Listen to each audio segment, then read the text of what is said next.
все для семьи, и здесь он тоже вот все для семьи. Повестка в семью Зайнудиновых пришла в конце октября. Призвали главу семьи, отца троих сыновей. Он возглавлял транспортную службу Нижнекамской ЦРБ. Сейчас гранатометчик. Супруга Альбина Зайнудинова и еще 5 жен мобилизованных решили сделать мужьям подарок. На днях отправят им машину УАЗ. Видимо, моему супругу нужна связь. Кто-то переписывается, ему нужно звонить, потому что мы 27 лет в браке, у нас 3 детей, и ему, видимо, необходимо слышать. Очень гордимся, мы не стесняемся этого. Да, для нас герой, и даже в телефоне у сыновей подписан «Папа герой». Альфия Шакирова осенью проводила сына. 27-летний медбрат работал в Бугульминской ЦРБ. В феврале у него родилась дочь. На выписке молодой папа побывал лично. Сейчас общаются в переписке. Я спрашиваю, как дела? Он говорит, все хорошо, не беспокойтесь, жив-здоров. Я говорю, если у тебя хорошо, значит и у нас хорошо. Ждем его, как говорится, с победой. Всех мы ждем с победой.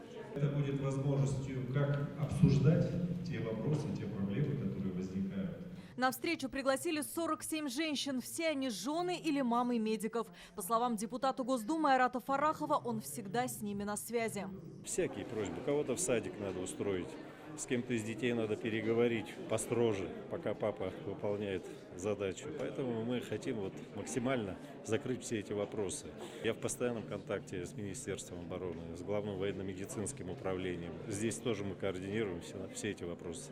По словам вице-премьера Лейлы Фазлеевой, в основном вопросы касаются выплат, реабилитации по состоянию здоровья, поддержки детей. Много врачей сами отправились в зону СВО, чтобы оказывать помощь жителям Лисичанска. Для проведения медицинских осмотров направляется наша мобильная поликлиника, которая себя зарекомендовала очень хорошо. И там, конечно, состав был и коллеги мужчины, и коллеги барышни наши, замечательные медицинские работники. И эту работу мы тоже продолжаем. В Татарстане создан фонд по обеспечению лекарствами тех, кто сейчас несет службу в зоне СВО. Эта помощь, она идет безотлагательно формируется список необходимых медикаментов, и, соответственно, с этим списком идут поставки. Весеннего настроения.